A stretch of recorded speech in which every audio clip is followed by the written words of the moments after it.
Scene shift होता है और हम कुछ घंटे पीछे चले जाते हैं जहां हम ह्युंगनिम, गिहू और जीहू को एक पुलिस कार के पास देखते हैं।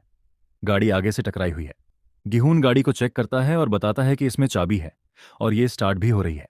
इसकी हालत देखकर लगता है कि ये चल भी सकती है। ये सुनकर ह्युंगनिम बहुत खुश हो जाता है और गिहून की तारीफ करता हुआ कहता है, तुमने तो बहुत अच्छा काम किया है इसे ढूंढकर। अब हमें गाड़ी के लिए उस आर्मर्ड व्हीकल को ढूंढने की जरूरत नहीं है। वो आगे प्लान बताता है, अगर हम सायरन चला दें और जॉम्बीज को पीछे पीछे वहां ले आए तो काम बन जाएगा। सही जगह पर गियर ड्राइव मोड में डालकर और गाड़ी को फेंस की तरफ रोल होने दो। फिर सारे जॉम्बीज उधर ही झुंड बनाकर आ जाएंगे। और अगर हम ग्रेनेड से फेंस उड़ा दें तो वो सब सीधे गूंजा स्टेशन शेल्टर में घुस जाएंगे। फिर वो गिहून से पूछता है, जॉम्बीज को पीछे लगाकर ले जाना सबसे हार्ड पार्ट है, क्या तुम ऐसा कर सकते हो? गिहून जवाब देता है कि उसने पहले ही गाड़ी को खड़ा करने और ग्रेनेड फेंकने की जगह ढूंढ ली है। ये सुनकर ह्युंगनिम और खुश हो जाता है और कहता है, ये हुई ना बात, मुझे तुमसे यही उम्मीद थी। गिहून आगे एक टेजर यानी शॉटगन और हैंडकफ्स निकालता है। शॉटगन देखकर ह्युंगनिम की क्रीपी स्माइल आ जाती है। वो कहता है, क्या? एक शॉटगन? मैंने इसे बहुत टाइम से नहीं देखा। मैंने इसे लास्ट टाइम तब देखा था जब पुलिस ने मुझे पकड़ा था। वो आगे कहता है, मुझे लगता है इस शॉटगन का ज़ॉम्बीज पर कोई असर नहीं है। तभी उसकी नज़र नीचे पड़ती है। एक पुलिस वाले की बॉडी पड़ी है। उसके दिमाग में उसकी यूनिफॉर्म को लेकर कुछ खुराफात चलती है। सीन शिफ्ट होता है और हम अंदर देखते हैं जहां ह्यूनिम पुलिस वाले की यूनिफॉर्म पहनकर आ जाता है, हाथ में कैप ली। आते ही वो हंसते हुए कहता है, परिजन के कपड़े अच्छे थे, लेकिन ये पुलिस यूनिफॉर्म कुछ ज्यादा अच्छी नहीं है। गेहूं कहता है, तुम तो सच में बहुत अच्छे लग रहे हो, बिल्कुल रियल पुलिस ऑफिसर की तरह। ये हमारे लिए और भी अच्छा हो सकता है, इससे हम सर्वाइवर्स को बेवकूफ बना सकते हैं। उन्हें धोखा देना आसान हो जाएगा अगर तुम प्रिटेंड करो कि तुम पुलिस ऑफिसर हो। लेकिन तभी ह्युंगनिम का रिएक्शन बदल जाता है। वो साइड में जीहू को देखते हुए कहता है, मैं शॉटगन यूज कर सकता हूं ना जीहू? जीहू जवाब देता है, तुम्हें जैसा करना है वैसा करो, क्योंकि एट द एंड इससे जॉम्बीज को कोई फर्क नहीं पड़ेगा। लेकिन तभी ह्युंगनिम अचानक शॉटगन निकालता है और सीधा जीहू की तरफ पॉइंट कर देता है। जीहू हैरान रह जाता है और अगले ही पल ह्युंगनिम गन चला देता है। एक खतरनाक इलेक्ट्रिक शॉक जीहू को लगती है और वो दर्द में चिल्ला उठता है। ह्युंगनिम बहुत एक्साइटेड हो जाता है और राक्षस की तरह हंसते हुए कहता है, जीहू, क्या तुम कभी शॉटगन से हिट हुए हो? इससे हिट होने के बाद तुम अपनी उंगली भी नहीं हिला सकते। ये सोचकर ही तुम्हारी तो पेंट गीली हो गई होगी। लेकिन तभी जीहू एक गहरी सांस लेता है और सीधा ह्युंगनिम की ओर दौड़ता है। ह्युंगनिम दोबारा शूट करता है, पर जीहू उस तक पहुंच जाता है, उसे धक्का देकर नीचे गिरा लेता है और गुस्से में चिल्लाता है, तू कुत्ते के बच्चे, तेरी हिम्मत कैसे हुई? वो ह्युंगनिम को कई मुक्के मारता है। गिहून डर जाता है क्योंकि शॉक गन का जीहू पर कोई असर नहीं हुआ था। लेकिन तभी अचानक जीहू बेहोश हो जाता है और जमीन पर गिर जाता है। ह्युंगनिम अपना सूजा हुआ मुंह लेकर उठता है और कहता है, ये किस तरह का मॉन्स्टर है? इस पे तो शॉक गन का भी कोई असर नहीं हुआ। गिहून पूछता है कि उसने ऐसा क्यों किया। ह्युंगनिम जवाब देता है, ये कमीना हमें बस यूज करने वाला था और बाद में धोखा दे देता या खुद मार देता। वो जिस तरह से मुझे देखता है, मैं ये उसके एटीट्यूड में ही देख सकता हूं। ये एक बहुत चालाक लोमड़ी की तरह है। तुम्हें पता है ना, वो साइकोपैथ सीरियल किलर है। वो अपने साइड वालों को भी मार डालेगा। अगर उसने इतने लोगों को मारा है और उन्हें चीयर फाड़ भी दिया है तो वो साइकोपैथ ही तो है ना? गिहून कहता है, लेकिन मुझे नहीं लगता कि वो साइकोपैथ है। तुमने तो कहा था ना कि उसने उन लॉन्डो को मारा था जिन्होंने उसकी छोटी बहन का रेप किया था और उसे सुइसाइड के लिए मजबूर कर दिया। उन्होंने उसकी बहन के साथ एक एक करके रेप किया था। तो इसमें गलत क्या है अगर उसने उन्हें मार दिया तो? ये सुनकर ह्युंगनिम को गुस्सा आ जाता है। वो डराता है, तुमने मेरे आगे फिर से जुबान चलाई तो अगला नंबर तुम्हारा है। गिहून माफी मांग लेता है। कुछ मोमेंट्स बाद ह्युंगनिम एक राइफल उठाता हुआ कहता है, मैं सोच रहा था जॉम्बीज को मारने के बाद इससे निपटूंगा, लेकिन मुझे लगता है मुझे ये अभी ही कर देना चाहिए। वो शूट करने ही वाला होता है कि गिहून उसे रोक देता है और कहता है, हमारे पास बुलेट्स की कमी है, हमें ये सब बाद में करना चाहिए, हमें एक एक बुलेट संभाल कर रखनी है। ह्युंगनिम रुक जाता है। वो जीहू को मारता नहीं, लेकिन उसे हैंडकफ्स से विंडो के सहारे बांध देता है। बांधने के बाद वो कहता है, तू कमीना, खुद को कितना बड़ा दिखाता है, जैसे हमारा बॉस हो। क्योंकि तू हमसे यंग है, अब तू भी यहीं मर। मैं तुझे अभी नहीं मारूंगा। मैं तेरे शरीर के टुकड़े करूंगा जैसे तूने बाकियों के किए थे। मैं सबसे पहले तेरे हाथ काटूंगा, फिर तेरे पैर। और वो जोर जोर से हंसने लगता है। तभी गिहून कहता है, हमारे पास इसके लिए अभी टाइम नहीं है, इसे मैं हैंडल करता हूं। गिहून के हाथ में एक स्पीकर है। वो जीहू को देखकर कहता है, मैं तुम्हारी कोई हेल्प नहीं कर सकता, क्योंकि जैसा ह्युंगनिम ने कहा, मुझे भी तुम्हारे साथ रहने में थोड़ा अनकंफर्टेबल होता है। वैसे भी मैं तुमसे ज्यादा ह्युंगनिम के साथ रहा हूं। मैं इसका कुछ नहीं कर सकता, इसीलिए मैं उसका साथ दूंगा। वो स्पीकर नीचे रख देता है और जाते हुए कहता है, मैं तुम्हें मार नहीं सकता, इसीलिए बस यहीं पड़े रहो और एक ज़ॉम्बी का खाना बन जाओ, जिसके बाद तुम बाकी ज़ॉम्बीज़ की तरह अपनी लाइफ एक ज़ॉम्बी बनकर स्पेंड करना। गिहुन भी वहां से चला जाता है। जाते हुए वो गेट खुला छोड़ देता है ताकि ज़ॉम्बी अंदर आ सके। सीन प्रेजेंट में शिफ्ट होता है। हम बाहर देखते हैं जहां दो सोल्जर्स ड्यूटी कर रहे हैं। एक सोल्जर को कुछ आवाज आती है और वो बिनोक्यूलर से देखकर हैरान रह जाता है। वो दूसरे सोल्जर जयोंग को बुलाता है। कमांडर पीछे मुड़ता है और कहता है, रेडियो पर सभी गार्ड्स को बोल दो, जल्दी से जल्दी जो भी वेपन, जो भी गन मिले, उसे लेकर वेस्ट आउटर पर आए। फिर हम रोड पर एक पुलिस कार देखते हैं जिसके पीछे बहुत सारे ज़ॉम्बीज आ रहे हैं। एक पूरा झुंड।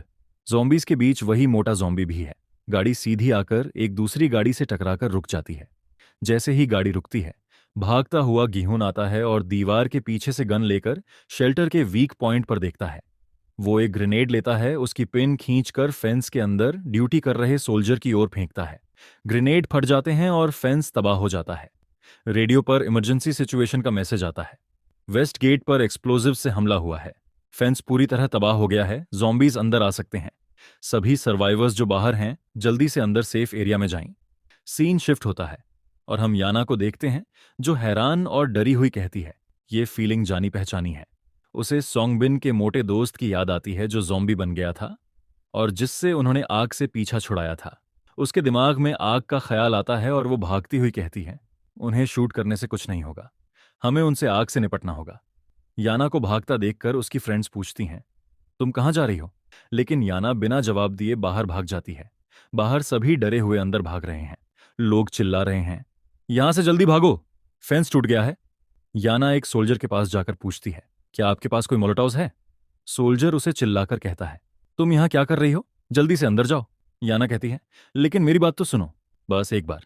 सोल्जर चिल्लाता है, सारा फोकस उस बड़े ज़ॉम्बी को शूट करने में लगाओ। सोल्जर्स लगातार शूट कर रहे हैं लेकिन उस मोटे ज़ॉम्बी पर गोलियों का कोई असर नहीं हो रहा। याना समझ जाती है कि उसे अंदर जाना होगा। वो भागते हुए सोचती है कि अगर वो कमांडर को बता दे तो कुछ हो सकता है, या फिर मिंजन की हेल्प ले सकती है जिसके ज़ॉम्बी सिम्टम्स अभी आए हैं। वो सीधा अंदर भागती है और मिंजुन को ढूंढने लगती है। जैसे ही वो अंदर पहुंचती है, एक लड़का डोर बंद करने लगता है। तभी पीछे से कोई चिल्लाता है, गेट बंद मत करना। याना मुड़कर देखती है। उसकी स्टेप मदर और उसका बॉयफ्रेंड बाहर से भागकर आ रहे हैं। वो दोनों अंदर आ जाते हैं और गेट बंद कर देते हैं। तभी पीछे एक छोटी बच्ची आ रही होती है जिसके पीछे ज़ॉम्बीज हैं। वो गेट की तरफ भागती हुई बचाने की गुहार लगा रही है। याना की मां चिल्लाती है, कोई भी गेट मत खोलना। याना कहती है, तुम ये क्या कर रही हो, गेट को खोलो। उसकी मां जवाब देती है, तेरा दिमाग खराब है क्या? ज़ॉम्बीज हमारे ठीक सामने हैं। तुम हम सबको मारने की कोशिश कर रहे हो क्या? जा बाहर निकल और उन्हें भगा या उन पर हमला कर और हमारे लिए टाइम निकाल और लड़की को भी बचा ले। तभी एक ज़ॉम्बी छोटी लड़की पर झपटता है। लड़की चिल्लाती है। याना डर जाती है लेकिन फिर वो अपनी सौतेली मां को धक्का मारकर चिल्लाती है, हट पागल औरत। वो गेट खोलकर बच्ची को बचाने के लिए बाहर भागती है, हाथ में डैगर लिए। उसे जीहू की याद आती है जब उसने उसे नूडल वाला चाकू दिया था और कहा था कि इस दुनिया में सरवाइव करने के लिए उसे आधा पागल बनना होगा। वो ज़ॉम्बी के सामने आ जाती है जो लड़की को काटने की कोशिश कर रहा था। याना डैगर उठाकर सोचती है, इस दुनिया में सरवाइव करने के लिए मुझे खुद को छोड़ना होगा। याना पूरी ताकत से डैगर सीधा ज़ॉम्बी के सिर में घुसा देती है। ज़ॉम्बी के खून के छींटे हर तरफ बिखर जाते हैं और ज़ॉम्बी मरकर नीचे गिर जाता है। ज़ॉम्बी के मरते ही वो लड़की खड़ी होकर सीधी याना की तरफ भागती है और साथ ही अपनी जान बचाने के लिए याना को थैंक यू कह रही होती है। जैसे ही वो उसके करीब आती है, याना उसका हाल पूछती है और बताती है कि उन्हें यहां से जल्दी निकलना होगा। फिर याना लड़की का हाथ पकड़कर सीधे गेट की तरफ भागती है, लेकिन वहां पहुंचकर वो देखती है कि गेट बंद है, उसमें ताला लगा है। ये देखकर याना बहुत घबरा जाती है। तभी पीछे से एक ज़ॉम्बी भागता हुआ उनकी तरफ आता है और सीधा लड़की पर झपट पड़ता है। याना पीछे मुड़कर देखती है, लेकिन तभी याना की तरफ और भी कई ज़ॉम्बीज बढ़ने लगते हैं। याना ज़ॉम्बी को अपनी तरफ आता देखकर डर के मारे अपनी आंखें बंद कर लेती है। तभी एक गोली सीधी आकर ज़ॉम्बी को लगती है। उसका खून याना के मुंह पर छींटे मारता है। जैसे ही याना पीछे मुड़कर देखती है, वो देखती है कि वहां कमांडर और डेविड ज़ॉम्बीज को मारते हुए आ रहे हैं। कमांडर याना की तरफ आते हुए उससे पूछता है कि क्या वो ठीक है। पीछे से डेविड कमांडर को बताता है कि राइट साइड क्लियर हो गई है। डरी हुई हालत में याना कमांडर से कहती है, वो लड़की, क्या हम उसे बचा नहीं सकते? कमांडर लड़की को देखता है और कहता है, अब बहुत देर हो चुकी है, और याना को चलने को कहता है। ये सुनकर याना की आंखों में आंसू आ जाते हैं क्योंकि वो उसे नहीं बचा पाई थी। थोड़ी देर बाद ज़ॉम्बीज से भागते भागते और उन्हें मारते हुए वो एक बिल्डिंग में आ जाते हैं। अंदर आते ही कमांडर उन्हें स्टेयरवेल के अंदर जाने को कहता है।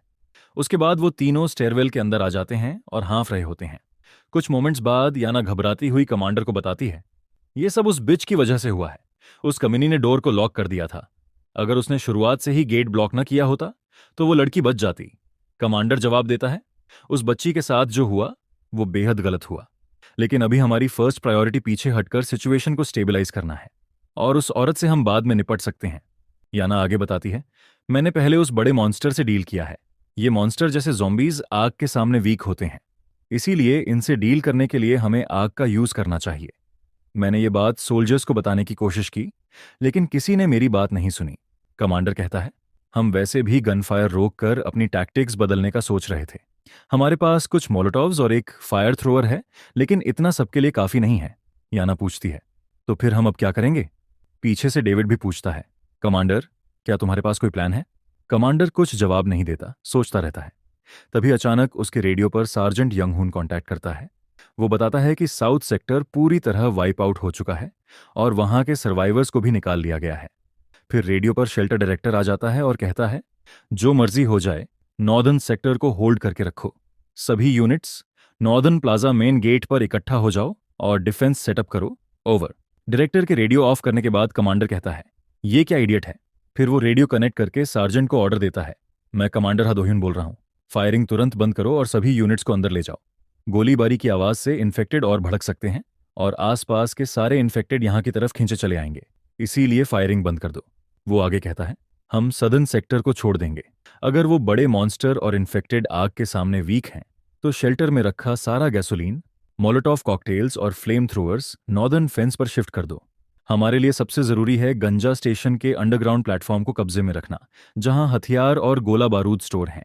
और मेक श्योर करो कि सदर्न सेक्टर में गंजा स्टेशन के एंट्रेंस 1, 2, 3 और 4 पर कोई ब्रेक थ्रू ना हो। अगर स्टेशन एंट्रेंस के पास फेंस टूट जाए तो एंट्रेंस के अंदर पहले से गैसोलीन और मोलोटॉव कॉकटेल्स प्लेस कर दो। सार्जेंट आगे से कहता है, इन्फेक्टेड अभी नॉर्दर्न फेंस पर झुंड बनाकर टूट पड़े हैं। कमांडर हदोहिन बिल्कुल सही कह रहे हैं सर। फिर वो रिजर्व सार्जेंट को कहता है, पहले फायरिंग बंद करके सिचुएशन को काबू में करना जरूरी है। ओवर। सभी यूनिट्स फायरिंग तुरंत बंद करो। हालांकि अगर सर्वाइवर जोन के अंदर कोई इन्फेक्टेड सर्वाइवर नजर आए तो उन्हें तुरंत गोली मार दो। रेडियो कट हो जाता है। उसके बाद कमांडर निराश होकर कहता है, अगर ऐसा ही चलता रहा तो हम सब जल्द ही मारे जाएंगे। अचानक वो पूछता है, मिंजुन कहाँ है? अगर जो उसने कहा था वो सच है तो अब जब उसके ज़ॉम्बी सिम्टम्स आ रहे हैं तो क्या वो फ्रीली घूम सकता है?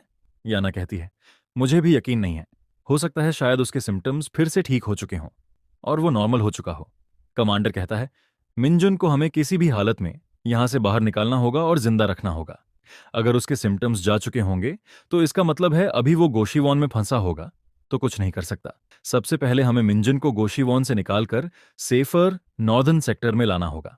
वो याना से कहता है, अभी इस टाइम तुम्हारा अकेले नॉर्दर्न सेक्टर की तरफ जाना बहुत डेंजरस होगा, इसीलिए तुम हमारे साथ गोशीवॉन में चलो, जिससे हम मिंजुन को एक साथ वापस ला सकें।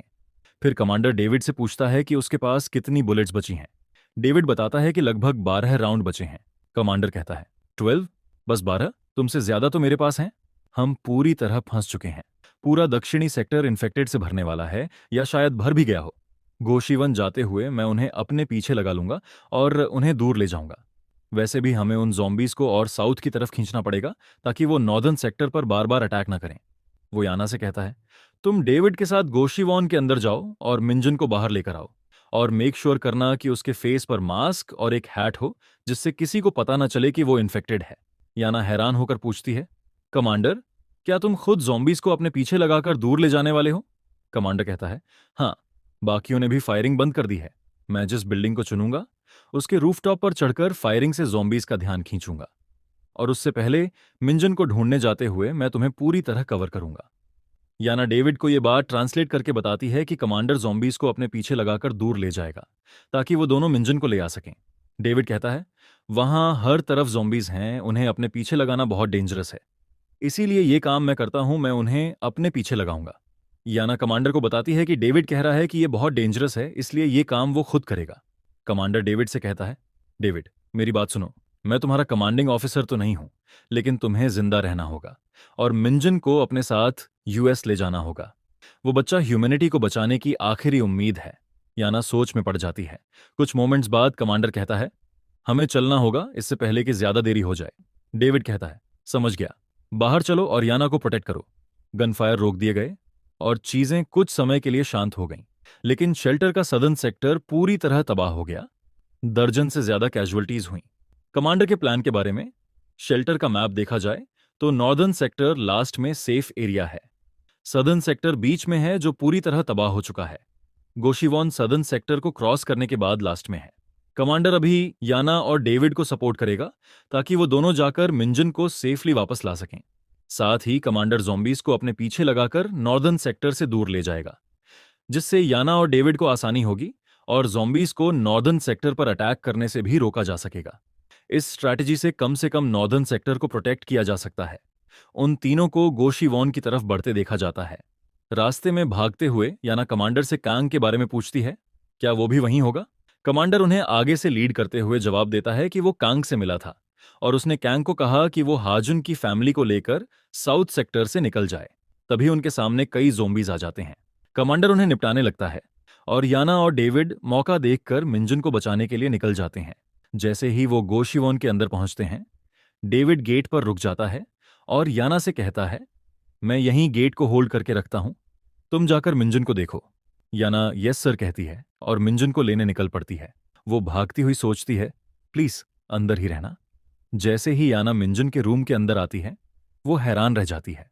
सामने मिंजन खड़ा होता है। उसने अपना पेट पकड़ा हुआ होता है। उसके ज़ॉम्बी सिम्टम्स बहुत ज्यादा बढ़ चुके होते हैं।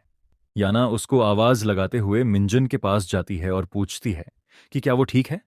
तभी अचानक मिंजन याना का हाथ पकड़कर उसे दीवार से लगा लेता है, जिससे याना चीख मारती है। याना को कुछ समझ नहीं आता। अचानक ये मिंजन को क्या हुआ? मिंजन का फेस देखा जाए तो वो ऑलमोस्ट ज़ॉम्बी में बदल चुका होता है। उसकी आंखें भी ज़ॉम्बी की तरह हो चुकी होती हैं। वो ज़ॉम्बीज की तरह हल्की हल्की आवाजें निकाल रहा होता है। लेकिन याना अपने अलग ही नशे में होती है। वो इस सिचुएशन को अपने उस नशे से कंपेयर करती है जिसमें वो दोनों कुछ रोमांटिक कर रहे थे।